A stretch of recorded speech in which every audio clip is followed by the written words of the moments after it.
فبأي آلاء ربكما تكذبان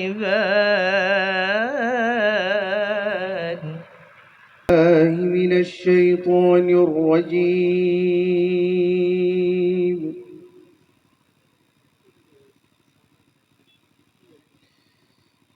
بسم الله الرحمن الرحيم.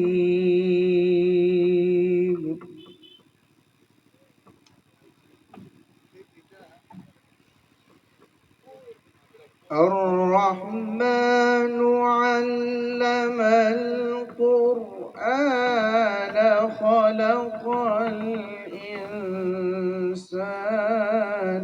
علمه البيان.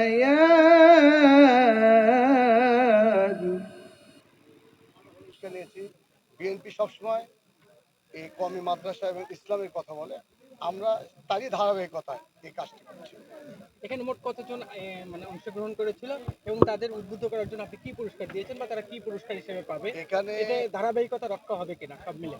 এখানে শুরুতে প্রথম পর্যায়ে প্রায় 500 জনের মতো প্রতিযোগিতা করেছেন, সারা বাংলাদেশ থেকে এসেছিলেন। সেখান থেকে যারা বিচারক আছে তারা 43 জনকে বেছে নিয়েছিলেন। আজকে ফাইনাল রাউন্ডে এসে সেখান থেকে সব মিলে 19 জনকে আমরা এখানে সম্মানিত করব। এই 19 জনের মধ্যে 5 জন আপনি ফার্স্ট সেকেন্ড থার্ড। আমরা প্রথম পুরস্কার যাকে দেবো তাকে 50,000 টাকা পুরস্কার দেবো। এইভাবে দ্বিতীয় পুরস্কার 40,000, তৃতীয় পুরস্কার 30,000। এবং এই প্রোগ্রামটি আপনারা জানেন প্রয়াত রাষ্ট্রপতি শহীদ প্রেসিডেন্ট জিয়া রহমান তার সুযোগ্য সন্তান তারেক ভাই, যিনি বিএনপির এখন ভারপ্রাপ্ত চেয়ারম্যান, উনি কিন্তু সবসময় কওমি মাদ্রাসা এবং ইসলাম নিয়ে কাজ করে। দেশনেত্রী বেগম খালেদা জিয়াও এই ইসলাম নিয়ে কাজ করেছে। আমরা তাদের ধারাবাহিকতা, যেহেতু আরাফাত রহমান কোকো ভাই নেই, আজকে যে জায়গায় যে ময়দানে দাঁড়িয়ে আমি কথা বলছি, এই ময়দানের কারণে কিন্তু দেশনেত্রী বেগম খালেদা জিয়া এবং আমাদের নেতা জনাব তারেক রহমান তারেক ভাই এই জায়গার কারণে মিথ্যা মামলা খেয়েছিল এই জিয়ার ট্রাস্ট মাঠ। এই মাঠটাকে পরিস্থিতি ঘটানো এই অনুষ্ঠানটা এখানে একটা কারণ। এবং প্রত্যেক বছর ইনশাল্লাহ আমি যতদিন থাকবো আমি ততদিন এই প্রোগ্রামটা করবো, আশা করি ইনশাল্লাহ। আসসালামু আলাইকুম রহমতুল্লাহি ওয়া বারাকাতুহু। ইন্নাল হামদুলিল্লাহ ওয়াস সালাতু ওয়াস সালামু আলা রাসূলিল্লাহ ওয়া বা'দ। আজকে আরাফাত রহমান কোকো সাহেবের 10ম মৃত্যুবার্ষিকী উপলক্ষে আয়োজিত সারা দেশব্যাপী যে আয়োজনটি হচ্ছে ক্লাস কম্পিটিশন, আমি এই কম্পিটিশনটি দেখে অত্যন্ত আনন্দিত হয়েছি, কারণ বহু বছর পরে আলহামদুলিল্লাহ কাজটি আবারও শুরু হয়েছে। সর্বপ্রথম যখন শহীদ প্রেসিডেন্ট জিয়া রহমান সাহেব যিনি ক্ষমতায় ছিলেন, আমার আব্বা হযরত কারি মাহমুদ রহমতুল্লাহ আলাইহি ওনার প্রস্তাবে উনি প্রথম বাংলাদেশে জাতীয় শিক্ষা সপ্তাহ যে কম্পিটিশন, যেটা কিরাত কম্পিটিশন এবং হামনাদ সহ যে কম্পিটিশন হয়েছিল স্কুল কলেজের যে স্টুডেন্টদেরকে নিয়ে, উনি এটা প্রথম আর কি এটা আয়োজন করেন। তো আলহামদুলিল্লাহ এই ধারাবাহিক অনেক বছর ছিল, তারপর বেশ অনেক বছর বন্ধ থাকার পর আলহামদুলিল্লাহ আবারও আলহামদুলিল্লাহ এই আয়োজনটি শুরু হয়েছে। আমি আজকে অত্যন্ত আনন্দিত হয়েছি যে শহীদ প্রেসিডেন্ট জিয়া রহমান সাহেবের যে জন্মস্থান বগুড়া, এই এলাকাতে এই আয়োজনটি আবারও আলহামদুলিল্লাহ হচ্ছে।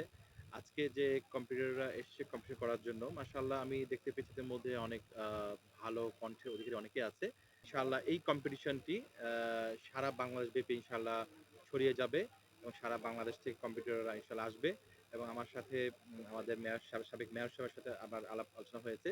ইনশাআল্লাহ আমরা আশা করছি যে হয়তো অচিরেই এই মাঠে আমরা ইনশাআল্লাহ একটি আন্তর্জাতিক কেরাত সম্মেলন ইনশাআল্লাহ করতে পারবো আশা করছি, যেখানে বিশ্বের বিভিন্ন দেশ থেকে প্রসিদ্ধ যে কারি যারা আছেন, টপ লেভেলের যারা কারি আছেন, তারা ইনশাআল্লাহ এই মাঠে আসবেন এবং অত্র এলাকার জনগণকে তারা কোরআন কারীম তিলাওয়াত শোনাবেন ইনশাআল্লাহ তাআলা।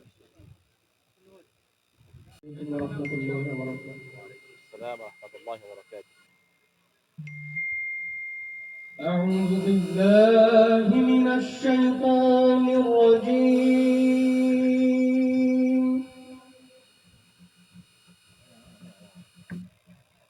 بسم الله الرحمن الرحيم.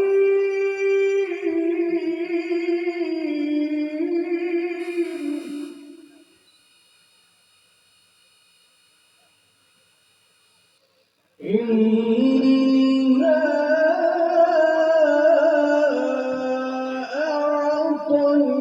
أعطيناك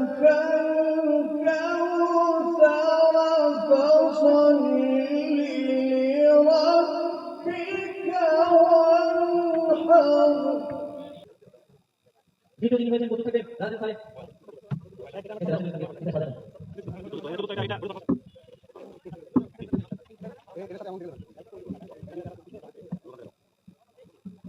দ্বিতীয় রাজেশ সাহেব দ্বিতীয় রাজেশ সাহেব দ্বিতীয় ফাহাদ হোসেন পিতা আতিয়ার হোসেন আতিয়ার রহমান দ্বিতীয় ফাহাদ হোসেন পিতা আতিয়ার রহমান